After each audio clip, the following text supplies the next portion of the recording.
باب ہفتم وصال نبوی صلی اللہ علیہ وسلم 11 ہجری۔ یہ وہ سال ہے جس میں اللہ کے رسول صلی اللہ علیہ وسلم نے حق رسالت ادا کرنے کے بعد اپنے بھیجنے والے کی جانب رحلت فرمائی۔ رحلت سے 6 ماہ پہلے اس سورت کا نزول ہوا تھا۔ اذا جاء نصر الله والفتح ورأيت الناس يدخلون في دين الله افواجا فسبح بحمد ربك واستغفر انه كان توابا۔ سورت النصر، جب اللہ کی مدد اور فتح پہنچ گئی اور تو نے لوگوں کو فوج در فوج دین الہی میں داخل ہوتے دیکھ لیا تو اب اللہ کی تحمید و تسبیح کیجیے، وہی ہے جو رجوع کرنے والا ہے۔ نبی صلی اللہ علیہ وسلم سمجھ گئے کہ اس سال میں کوچ کی اطلاع دی گئی ہے۔ آخری رمضان 10 ہجری میں نبی صلی اللہ علیہ وسلم نے 20 یوم کا اعتکاف فرمایا، حالانکہ ہر سال 10 یوم کا اعتکاف فرمایا کرتے تھے۔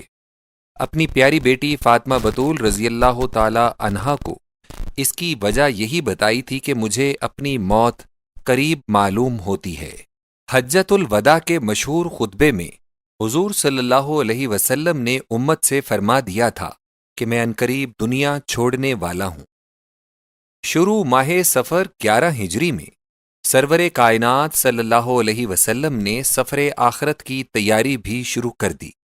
ایک روز حضور صلی اللہ علیہ وسلم احد تشریف لے گئے اور شہدائے احد کے گنجے شہیداں پر نماز پڑھی۔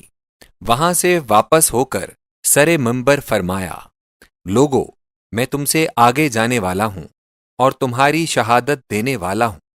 واللہ میں اپنے حوض کو یہاں سے دیکھ رہا ہوں، مجھے ممالک کے خزانوں کی کنجیاں دے دی گئی ہیں۔ مجھے یہ ڈر نہیں رہا کہ تم میرے بعد مشرک ہو جاؤ گے، مگر ڈر یہ ہے کہیں منافست نہ کرنے لگو۔ پھر گورستان بقی میں آدھی رات کو قدم رنجا فرمایا اور آسودگان بقی کے لیے دعا فرمائی۔ ہر 2 جگہ انا بکم لاحقون کا جملہ پڑھا، گویا ان کو مجدائے تشریف آوری سنایا۔ پھر ایک روز مسلمانوں کو جمع فرمایا اور ارشاد کیا، مرحبا مسلمانوں، اللہ تم کو اپنی رحمت میں رکھے، تمہاری شکستہ دلی کو دور فرمائے، تم کو رزق دے، تمہاری مدد کرے، تم کو رفعت دے، تمہیں باامن و امان رکھے۔ میں تم کو اللہ کے تقوی کی وصیت کرتا ہوں اور اللہ ہی کو تمہارا خلیفہ بناتا ہوں، اور تم کو اسی سے ڈراتا ہوں، کیونکہ میں نذیر مبین ہوں۔ دیکھنا اللہ کی بستیوں میں اور اس کے بندوں میں تکبر اور برتری کو اختیار نہ کرنا۔ اللہ تعالیٰ نے مجھے اور تمہیں فرمایا ہے، تلك الدار الآخرة نجعلها للذين لا يريدون علوا في الأرض ولا فسادا والعاقبة للمتقين۔ سورۃ القصص، یہ آخرت کا گھر ہے، ہم ان لوگوں کو دیتے ہیں جو زمین میں برتری اور فساد کا ارادہ نہیں کرتے، اور بہترین انجام تو پرہیزگاروں کے لیے ہے۔ پھر یہ آیت تلاوت فرمائی، أليس في جهنم مثوى للمتكبرين۔ سورۃ الزمر، کیا تکبر کرنے والوں کا ٹھکانہ جہنم نہیں؟ آخر میں فرمایا، سلام تم سب پر اور ان سب پر جو بذریعہ اسلام میری بیعت میں داخل ہوں گے۔ آغاز مرض، 29 صفر، روز دوشنبہ تھا۔ نبی صلی اللہ علیہ وسلم ایک جنازے سے واپس آ رہے تھے۔ راہی میں درد سر شروع ہو گیا، پھر تپ شدید لاحق ہوئی۔ ابو سعید خدری رضی اللہ عنہ کا بیان ہے کہ جو رومال حضور صلی اللہ علیہ وسلم نے سر مبارک پر باندھ رکھا تھا، میں نے اسے ہاتھ لگایا، سیک آتا تھا، بدن ایسا گرم تھا کہ میرے ہاتھ کو برداشت نہ ہوئی۔ میں نے تعجب کیا، فرمایا انبیاء سے بڑھ کر کسی کو تکلیف نہیں ہوتی، اسی لیے ان کا اجر سب سے بڑھا ہوا ہوتا ہے۔ بیماری میں 11 یوم تک مسجد میں آ کر خود نماز پڑھاتے رہے۔ بیماری کے سب دن 13 یا 14 تھے۔ آخری ہفتہ آخری ہفتہ نبی صلی اللہ علیہ وسلم نے طیبہ عائشہ صدیقہ رضی اللہ عنہا کے گھر میں پورا فرمایا تھا۔ ام المومنین عائشہ رضی اللہ تعالی عنہا فرماتی ہیں کہ جب کبھی نبی صلی اللہ علیہ وسلم بیمار ہوا کرتے تو یہ دعا پڑھا کرتے اور اپنے ہاتھ جسم پر پھیر لیا کرتے۔ اذهب البأس رب الناس واشف انت الشافي لا شفاء الا شفاؤك شفاء لا يغادر سقما۔ اے نسل انسانی کے پالنے والے، خطر کو دور فرما دے اور صحت عطا کر، شفا دینے والا تو ہی ہے، اور اسی شفا کا نام شفا ہے جو تو عنایت کرتا ہے، ایسی صحت دے کہ کوئی تکلیف باقی نہ چھوڑے۔ ان دنوں میں نے یہ دعا پڑھی تھی اور نبی صلی اللہ علیہ وسلم کے ہاتھوں پر دم کر کے چاہا کہ جس میں اطہر پر مبارک ہاتھوں کو پھیر دوں۔ حضرت صلی اللہ علیہ وسلم نے ہاتھ ہٹا لیے اور فرمایا، اللهم اغفر لي والحقني بالرفيق الاعلى۔ 5 یوم قبل از رحلت، چہار شنبہ تھا کہ نبی صلی اللہ علیہ وسلم نے مخزب میں بیٹھ کر 7 کنووں کی 7 مشکوں کا پانی سر پر ڈلوایا۔ اس تدبیر سے کچھ سکون ہوا، طبیعت ہلکی معلوم ہوئی تو نور افروز مسجد ہوئے۔ فرمایا، تم سے پہلے ایک قوم ہوئی ہے جو انبیاء و صلحاء کی قبور کو سجدہ گاہ بناتی تھی، تم ایسا نہ کرنا۔ فرمایا، ان یہودیوں ان نصرانیوں پر اللہ تعالیٰ لعنت کرے جنہوں نے انبیاء کی قبور کو سجدہ گاہ بنایا۔ میرے بعد میری قبر کو ایسا نہ بنا دیجیو کہ اس کی پرستش ہوا کرے۔ فرمایا، اس قوم پر اللہ کا سخت غضب ہے جس نے قبور انبیاء کو مساجد بنایا۔ دیکھو میں تمہیں اس سے منع کرتا رہا ہوں، دیکھو میں تبلیغ کر چکا، الہی تو اس کا گواہ رہنا، الہی تو اس کا گواہ رہنا۔ نماز پڑھائی، نماز کے بعد ممبر پر اجلاس فرمایا۔ ممبر پر یہ حضور صلی اللہ علیہ وسلم کی آخری نشست تھی۔ پھر حمد و ثنا کے بعد فرمایا، میں تم کو انصار کے حق میں وصیت کرتا ہوں، یہ لوگ میرے جسم کے پیراہن اور میرے زادے راہ رہے ہیں، انہوں نے اپنے واجبات کو پورا کر دیا ہے اور اب ان کے حقوق باقی رہ گئے ہیں۔ ان میں سے اچھا کام کرنے والوں کی قدر کرنا اور لغزش کرنے والوں سے درگزر کرنا۔ فرمایا، ایک بندے کے سامنے دنیا ہو ما فیہا کو پیش کیا گیا ہے مگر اس نے آخرت ہی کو اختیار کیا۔ اس امر کو ابو بکر صدیق رضی اللہ عنہ ہی سمجھے۔ انہوں نے کہا کہ ہمارے ماں باپ، ہماری جانیں، ہمارے زر و مال حضور صلی اللہ علیہ وسلم پر نثار ہوں۔ 4 یوم قبل از رحلت، 5 شنبہ کا ذکر ہے کہ شدت مرض بڑھ گئی۔ اسی حالت میں رسول اللہ صلی اللہ علیہ وسلم نے حاضرین سے فرمایا، لاؤ تمہیں لکھ دوں کہ تم میرے بعد گمراہ نہ ہو۔ بعض نے کہا کہ نبی صلی اللہ علیہ وسلم پر شدت درد غالب ہے، قرآن ہمارے پاس موجود ہے اور ہم کو کافی ہے۔ اس پر آپس میں اختلاف ہوا، کوئی کہتا تھا سامان کتابت لے آؤ کہ ایسا نوشتہ لکھا جائے، کوئی کچھ اور کہتا تھا۔ یہ شور و شغب بڑھا تو حضور صلی اللہ علیہ وسلم نے فرمایا کہ سب اٹھ جاؤ۔ اس کے بعد اسی روز 5 شنبہ کو نبی صلی اللہ علیہ وسلم نے 3 وصیتیں فرمائیں۔ 1، یہود کو عرب سے باہر کر دیا جائے۔ نمبر 2، وفود کی عزت و مہمانی ہمیشہ اسی طرح کی جائے جیسا کہ معمول نبوی تھا۔ نمبر 3، تیسری وصیت سلیمان الاحول کی روایت میں بیان نہیں ہوئی مگر صحیح بخاری کی کتاب الوصایا میں عبداللہ بن ابی اوفا رضی اللہ عنہ کی روایت میں ہے کہ نبی صلی اللہ علیہ وسلم نے قرآن مجید کے متعلق وصیت فرمائی تھی۔ صحیح بخاری میں اصل حدیث یہ ہے، عن عبید اللہ بن عبد اللہ عن عتبة عن ابن عباس رضی اللہ عنہ قال يوم حضر رسول الله صلى الله عليه وسلم وفي البيت رجال فقال النبي صلى الله عليه وسلم هلموا أكتب لكم كتابا لا تضلون بعده فقال بعضهم إن رسول الله صلى الله عليه وسلم قد غلبه الوجع وعندكم القرآن حسبنا كتاب الله. فاختلف أهل البيت واختصموا، فمنهم من يقول قربوا يكتب لكم كتابا لا تضلون بعده، ومنهم من يقول غير ذلك. فلما أكثر اللغو والاختلاف قال رسول الله صلى الله عليه وسلم قوموا فقط. بخاری کتاب المغازی باب مرض النبی صلی اللہ علیہ وسلم. پنج شنبہ مغرب، اس روز مغرب تک کی سب نمازیں نبی صلی اللہ علیہ وسلم نے خود پڑھائی تھیں۔ نماز مغرب میں سورہ والمرسلات کی تلاوت فرمائی۔ اس سورت کی آخری آیت بھی قرآن پاک کی جلالت شان کو آشکارا کرتی ہے۔ فَبِأَيِّ حَدِيثٍ بَعْدَهُ يُؤْمِنُونَ. سورۃ المرسلات یعنی قرآن پاک کے بعد اور کس کلام پر ایمان لاؤ گے؟ پنج شنبہ عشاء، نماز عشاء کے لیے حضور صلی اللہ علیہ وسلم نے مسجد جانے کا 3 بار عزم فرمایا۔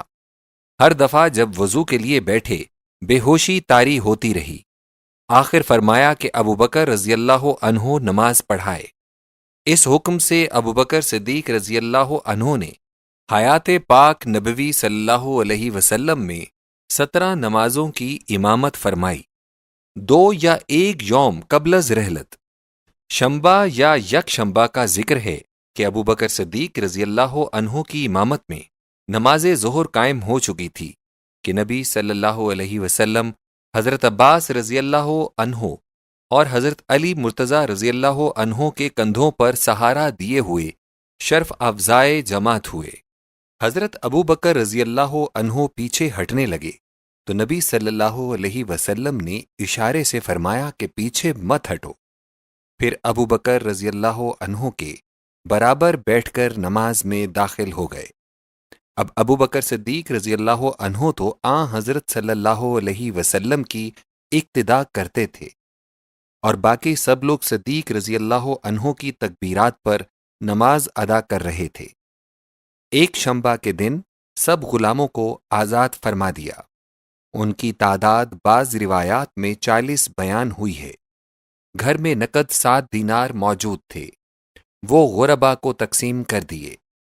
اس دن کی شام کو یعنی آخری شب صدیقہ رضی اللہ عنہا نے چراغ کا تیل ایک پڑوسن سے عاریتاً منگوایا تھا۔ صلاحات مسلمانوں کو ہبہ فرمائے۔ زرائے نبوی ایک یہودی کے پاس 30 سا جو میں رہن تھی۔ آخری دن دوشنبہ کے دن نماز صبح کے وقت نبی صلی اللہ علیہ وسلم نے وہ پردہ اٹھایا جو حجرہ عائشہ صدیقہ رضی اللہ عنہا اور مسجد طیبہ کے درمیان پڑا ہوا تھا۔ اس وقت نماز ہو رہی تھی۔ تھوڑی دیر تک نبی صلی اللہ علیہ وسلم اس نظارہ پاک کو جو حضور صلی اللہ علیہ وسلم کی پاک تعلیم کا نتیجہ تھا ملاحظہ فرماتے رہے۔ صحیح مسلم عن انس، اس نظارے سے رخ انور پر بشاشت اور ہونٹوں پر مسکراہٹ تھی۔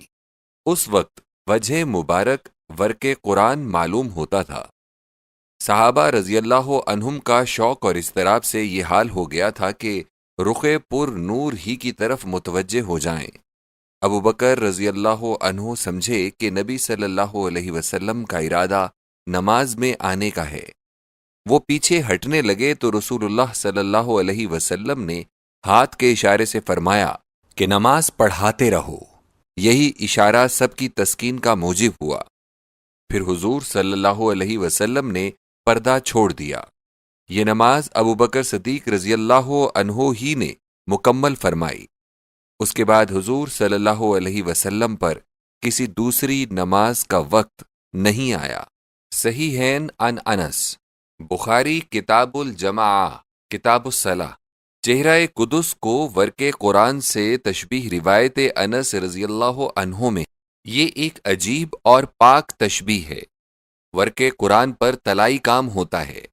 حضور صلی اللہ علیہ وسلم کے چہرہ تاباں پر زردی مرض ہی چھائی ہوئی تھی، لہٰذا تابانی اور رنگ مرض میں طلا سے اور تقدس میں قرآن پاک سے تشبیہ دی گئی ہے۔ دن چڑھا تو پیاری بیٹی فاطمہ بطول رضی اللہ عنہا کو بلایا، کان میں کچھ بات کہی، وہ رو پڑی، پھر کچھ اور بات کہی تو وہ ہنس پڑی۔ بطول پاک سے روایت ہے کہ پہلی بات حضور صلی اللہ علیہ وسلم نے یہ فرمائی تھی کہ اب میں دنیا کو چھوڑ رہا ہوں، اور دوسری بات یہ فرمائی تھی کہ اہل بیت میں سے تم ہی میرے پاس سب سے پہلے پہنچو گی، یعنی انتقال ہوگا۔ اسی روز حضور صلی اللہ علیہ وسلم نے فاطمہ زہرا رضی اللہ عنہا کو سیدۃ نساء العالمین ہونے کی بشارت ارزانی فرمائی۔ سیدۃ النساء نے حضور صلی اللہ علیہ وسلم کی حالت کو دیکھ کر کہا، آہ کتنا کرب ہے! فرمایا کہ تیرے باپ کو آج کے بعد کوئی کرب نہ ہوگا۔ پھر حسن حسین رضی اللہ عنہم کو بلایا، دونوں کو چوما اور ان کے احترام کی وصیت فرمائی۔ پھر ازواج مطہرات کو بلایا اور ان کو نصیحتیں فرمائیں۔ پھر علی مرتضیٰ رضی اللہ عنہ کو بلایا، ان کا سر مبارک اپنی گود میں رکھ لیا، ان کو بھی نصیحت فرمائی۔ اس وقت تف مبارک سیدنا علی رضی اللہ عنہ کے چہرہ پاک پر پڑ رہا تھا۔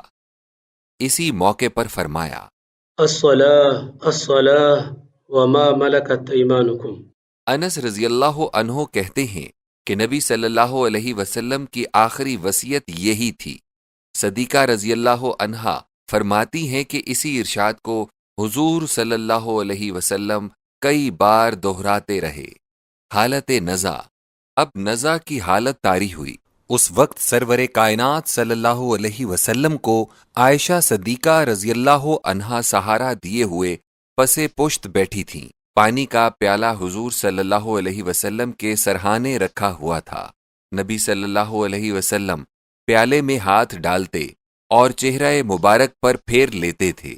چہرہ مبارک کبھی سرخ ہوتا، کبھی زرد پڑ جاتا۔ زبان مبارک سے فرماتے تھے، لا الہ الا اللہ ان للموت سکرات۔ اتنے میں عبد الرحمن بن ابو بکر صدیق رضی اللہ عنہ آ گئے۔ ان کے ہاتھ میں تازہ مسواک تھی۔ حضور صلی اللہ علیہ وسلم نے مسواک پر نظر ڈالی تو صدیقہ رضی اللہ عنہا نے اپنے دانتوں سے مسواک کو نرم بنا دیا۔ حضور صلی اللہ علیہ وسلم نے مسواک کی، پھر ہاتھ کو بلند فرمایا اور زبان قدسی سے فرمایا، اللہم الرفیق الاعلی۔ اسی وقت ہاتھ لٹک گیا، پتلی اوپر کو اٹھ گئی۔ 12 ربیع الاول 11 ہجری یوم دوشنبہ، وقت چاشت تھا کہ جس میں اطہر سے روح انور نے پرواز کیا۔ اس وقت عمر مبارک 63 سال قمری پر 4 دن تھی۔ انا للہ و انا الیہ راجعون۔ افإن مت فهم الخالدون۔ سیدہ زہرا رضی اللہ عنہا نے اس حادثے پر کہا، یا ابتاه اجاب رباه، یا ابتاه الى جنات الفردوس مأواه، یا ابتاه الى جبریل ننعاه۔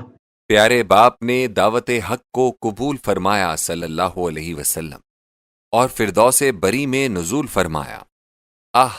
جبرائیل علیہ السلام کو یہ خبر انتقال کون پہنچا سکتا ہے؟ پھر فرمایا، الہی روح فاطمہ رضی اللہ عنہ کو روح محمد صلی اللہ علیہ وسلم کے پاس پہنچا دے۔ الہی مجھے دیدار رسول صلی اللہ علیہ وسلم سے مسرور بنا دے۔ الہی مجھے اس مصیبت کے ثواب سے تو بے نصیب نہ رکھ اور بروز محشر شفاعت محمد صلی اللہ علیہ وسلم سے محروم نہ فرما۔ عائشہ طیبہ رضی اللہ عنہا نے اس حائلہ پر کہا، دریغ وہ نبی صلی اللہ علیہ وسلم جس نے فقر کو غنا پر اور مسکینی کو تونگری پر اختیار فرمایا۔ حیف وہ دین پرور صلی اللہ علیہ وسلم جو امت عاصی کے فکر میں کبھی پوری رات آرام سے نہ سویا، جس نے ہمیشہ بڑی استقامت اور استقلال سے نفس کے ساتھ محاربہ کیا، جس نے منہیات کو ذرہ بھر بھی نگاہ التفات سے نہ دیکھا، جس نے بر و احسان کے دروازے ارباب فقر و احتیاج پر کبھی بھی بند نہ کیے، جس کے ضمیر منیر کے دامن پر دشمنوں کی ایذا و ازرار کا ذرہ بھی غبار نہ بیٹھا۔ حیف وہ جس کے موتی جیسے دانت پتھر سے توڑے گئے، جس کی نورانی پیشانی کو زخمی کیا گیا، آج دنیا سے رخصت ہوا۔ خبر وفات سے صحابہ رضی اللہ عنہم سراسیما حیراں دیواناؤں سرگرداں تھے۔ کوئی جنگل کو نکل بھاگا، کوئی ششدر ہو کر جہاں تھا وہیں رہ گیا۔ عمر فاروق رضی اللہ عنہ کو یقین ہی نہ آتا تھا کہ اللہ کے رسول صلی اللہ علیہ وسلم نے ارتحال فرمایا۔ ابو بکر صدیق رضی اللہ عنہ گھر میں گئے، جس میں اطہر دیکھا، منہ سے منہ لگایا، پیشانی کو چوما، آنسو بہائے، پھر زبان سے کہا، میرے پدر و مادر حضور صلی اللہ علیہ وسلم پر نثار، واللہ اللہ تعالی آپ پر 2 موتیں وارد نہ کرے گا، یہی ایک موت تھی جو آپ پر لکھی ہوئی تھی۔ پھر مسجد میں آئے، وفات پر آیات کے اعلان کا خطبہ پڑھا، حمد و صلات کے بعد کہا، أما بعد فمن كان منكم يعبد محمدا فإن محمدا قد مات ومن كان منكم يعبد الله فإن الله حي لا يموت قال الله وما محمد إلا رسول قد خلت من قبله الرسل أفإن مات أو قتل انقلبتم على أعقابكم ومن ينقلب على عقبيه فلن يضر الله شيئا وسيجزي الله الشاكرين۔ سورہ آل عمران۔ واضح ہو کہ جو کوئی شخص تم میں سے محمد صلی اللہ علیہ وسلم کی عبادت کرتا تھا تو وہ تو رحلت کر گئے، اور جو کوئی اللہ تعالیٰ کی عبادت کرتا تھا تو بے شک اللہ تعالیٰ تو زندہ ہے، اسے موت نہیں۔ اللہ نے خود فرمایا ہے، محمد تو ایک رسول ہے، ان سے پہلے بھی رسول ہو چکے، کیا اگر وہ مر گیا یا شہید ہو گیا تو تم الٹے پاؤں پھر جاؤ گے؟ ہاں، جو کوئی ایسا کرے گا تو اللہ تعالیٰ کا کچھ نہ بگاڑ سکے گا، اور اللہ تعالیٰ تو شکر گزاروں کو اچھا بدلہ دینے والا ہے۔ غسل و تکفین۔ نبی کریم صلی اللہ علیہ وسلم کو غسل دیتے ہوئے علی مرتضیٰ رضی اللہ عنہ یہ کہہ رہے تھے، بأبي أنت وأمي لقد انقطع بموتك ما لم ينقطع بموت غيرك من النبوة والأنباء والأخبار من السماء قصصت حتى صرت مسليا عمن سواك وعممت حتى صار الناس فيك سواء ولولا أنك أمرت بالصبر ونهيت عن الجزع لأنفذنا عليك ماء الشيون ولكان الداء مماطلا والكبد محالفا وقلا لك ولكنه ما نملك رده ولا نستطيع دفعه بأبي أنت وأمي اذكرنا عند ربك واجعلنا من بالك۔ میرے مادر و پدر آپ پر قربان، آپ کی موت سے وہ چیز جاتی رہی جو کسی دوسرے کی موت سے نہ گئی تھی، یعنی نبوت اور غیب کی خبروں اور وحی آسمانی کا انقطاع ہو گیا۔ آپ کی موت خاص صدمہ عظیم ہے کہ اب سب مصیبتوں سے دل سرد ہو گیا، اور ایسا عام حادثہ ہے کہ سب لوگ اس میں یکساں ہیں۔ اگر آپ نے صبر کا حکم نہ دیا ہوتا اور آہوزاری سے منع نہ فرمایا ہوتا تو ہم آنسوؤں کو آپ پر بہا دیتے، پھر بھی یہ درد لا علاج اور یہ زخم لازوال ہی ہوتا، اور ہماری یہ حالت بھی اس مصیبت کے مقابلے میں کم ہوتی۔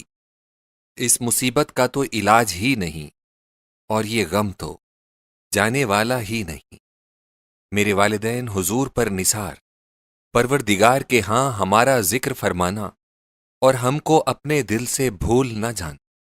نبی صلی اللہ علیہ وسلم کو 3 کپڑوں میں کفنایا گیا۔ نماز جنازہ۔ نعش مبارک اسی جگہ رکھی رہی جہاں انتقال ہوا تھا۔ نماز جنازہ پہلے کنبے والوں نے، پھر مہاجرین نے، پھر انصار مردوں نے، پھر عورتوں نے، اور پھر بچوں نے ادا کی۔ اس نماز میں امام کوئی نہ تھا، حجرہ مبارک تنگ تھا، اس لیے 10 شخص اندر جاتے تھے۔ جب وہ نماز سے فارغ ہو کر باہر آتے تب اور 10 اندر جاتے۔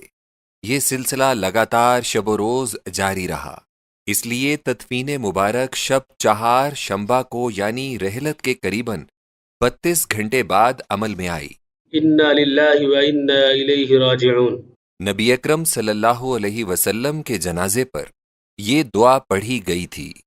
ان اللہ وملائکتہ یصلون علی النبی یا ایہا الذین آمنوا صلوا علیہ وسلموا تسلیما اللہم ربنا لبیک وسعدیک صلاة اللہ البر الرحیم والملائکة المقربین والنبیین والصدیقین والصالحین وما سبح لك من شيء يا رب العالمين على محمد بن عبد الله خاتم النبيين وسيد المرسلين وإمام المتقين ورسول رب العالمين الشاهد المبشر الداعي بإذنك السراج المنير وبارك عليه وسلم۔ ترمذی کی روایت سے ظاہر ہے کہ نماز جنازہ ادا کرنے کی یہ تجویز ابو بکر صدیق رضی اللہ عنہ نے بتائی تھی، اور حضرت علی مرتضیٰ رضی اللہ عنہ نے اس سے اتفاق کیا تھا۔ جنازے کے طریقے کے بارے میں حضرت ابو بکر رضی اللہ عنہ کی تجویز الموجب الکبیر للطبرانی میں ہے۔ بدھ کی رات کو دفن اور گروہ گروہ ہو کر نماز جنازہ کا ذکر دوسری کتابوں میں بھی ہے۔ مدون